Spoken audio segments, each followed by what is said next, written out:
The High and the Mighty. It was a bestseller book, Ernie Gann. Every actor in town desperately wanted that part. We had to cast the pilot, and that isn't always easy to have somebody playing a vis-a-vis with John Wayne and keep up the strength. And I had a crazy agent called Bill Schifrin. So what he did is he sent a wire every hour on the hour to William Wellman saying, Stack is Sullivan. Nobody can play Sullivan but Stack. Stack, wake him up in the middle of the night. This went on and on for 2 solid weeks. And then all of a sudden we got another telegram and Bill said, oh, to hell with it. Listen, if he wants it that badly, maybe we ought to get him the part. Get him in here, I want to talk to him. I walk in there, shaking in my boots, and there's William Wellman, steely blue eyes, looking me right in the eye, and he said, all right, Stack, what makes you think you can play this part? And at that particular point in time, I was enough involved in the Sullivan character that I, for the first time in my life, I explained why I thought I was the only one who could play it. You were limited in the cockpit. You couldn't wave your arms around. It had to come from the inside out. Anyway, I went on for about 5 minutes. At the end of that, he says, you know, Duke Wayne has already promised this part to somebody else, Bob Cummings. He's a flyer. He thinks only a flyer can play a flyer. He said, but you got me convinced, and I'll tell you what, if you get this part, and if you screw up, he said, John Wayne is gonna strangle the both of us. Maybe if I explain exactly what has happened, you'll feel better all around. Those kind of pictures are fun to cast, especially when you have a whole bunch of people who like to be in the picture. There was an agent in those days named Leon Lance, and if it was ever a prototype Hollywood agent with young people coming up with papers stuffed in his pocket, he'd come and bring me presents every week. Batjack, which was the John Wayne Company, was just about a block away from Leon Lance's office. And he took me in one afternoon. It was very late in the afternoon because he heard this part of Nell Buck was being cast. And he said, I hear you're testing for the High and the Mighty. I said, yeah, but Leon, I think you're a little late because the bill has already met all the people and we're testing tomorrow. He said, listen, just let Karen test, it'll be okay. I said, maybe it's okay with you, but do you know Bill Wellman? Karen arrived and Bill wanted to know who she was. He said, you mean I'm testing somebody I haven't met? I said, well, look, Bill, she's here. John Smith is here, one of the boys that you selected. And luckily for me, the girl that was supposed to test opposite John Smith, agent had pulled her out that morning. And he always said, okay, let's test her. Like, oh, let's test her and get it over with. And when the scene was over, he said, where have you been? I said, what do you mean? He said, those 2 are the parts. They got the parts. He didn't test anybody else. And this is in '53 and '55 when I directed my first movie. I put Karen Sharp in the lead with another person from the picture, Bill Campbell.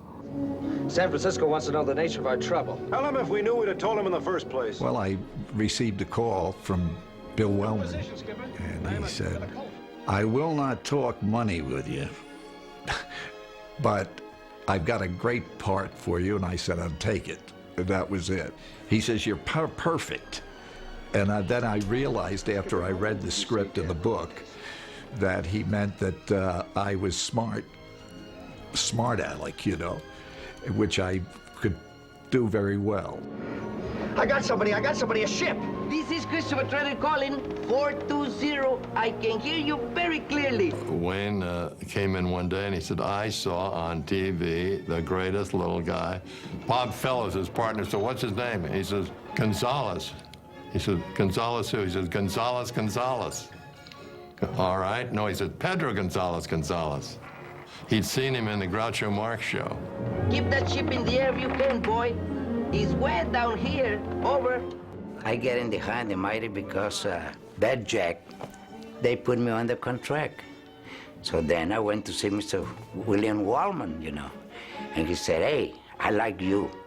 And I'm gonna put you in my movie, you know. Get out of here.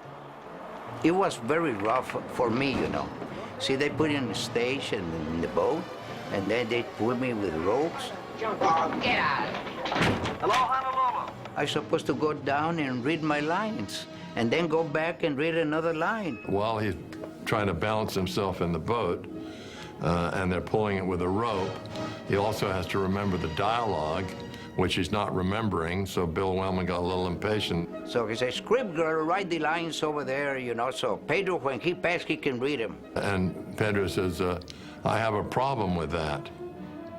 He says, don't you talk back to me. What do you mean you have a problem with it? And I said, because I don't know how to read. He said, you Mexican. He jumped and hugged me and kissed me right here. And from then on, little Pedro Gonzalez could do no wrong. I was just starting to serve the passengers. Should I go ahead?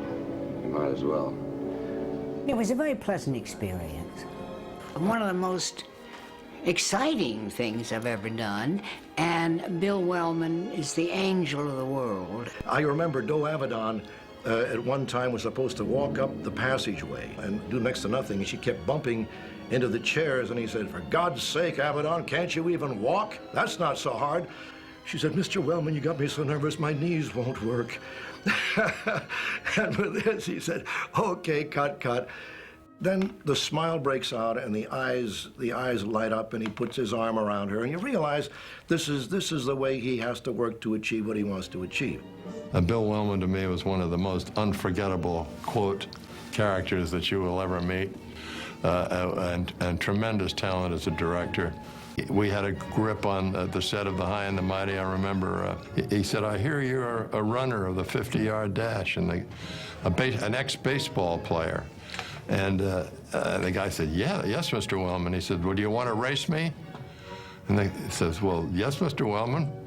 And you know they raced, and guess who won? Bill won. He was 58 years old, and that's no kidding. We were doing a scene in the cockpit, and John Wayne said to Bill Wellman, will I have to take off my hat? So Bill Wellman said, yes, I think I'll ask you to. So Wayne said, oh, shoot, that means I have to get the rug on or whatever. So he went off to get his rug on.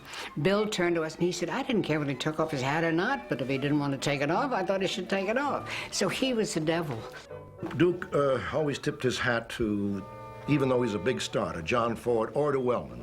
In fact, when I appeared the first day on the set, and Bob Cummings was the one that John Wayne said was going to play Sullivan, as I walked on the set, Duke put his hand out, he said, Mr. Cummings, I presume. That was the way we started the show. Wayne was a special guy, and I mean that. I had worked with Wayne before in Operation Pacific. When I got The High and the Mighty, I knew that he had suggested me. I had a big scene with him in which I smarted off with him. I was frightened to death the day that I did that scene with him because it was pure dialogue. And I thought to myself, how can I talk to John Wayne like this? I mean, it's impossible. But he was so attentive and so with it. And we got through the scene, never made a mistake. I've been flying a long time, Hobie. Yeah. Only you're not the captain. Maybe because your so-called luck ran out on you once down in South America. When they saw the movie at Warner Brothers, the first man who congratulated me was John Wayne.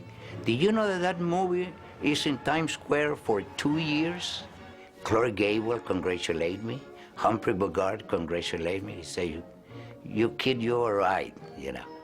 But thanks to Duke, he opened the door for me. When John Wayne walked into a room, there was a big man coming into the room. He had a tremendous magnetic personality that we'll never forget, actually. And John Wayne was one terrific actor.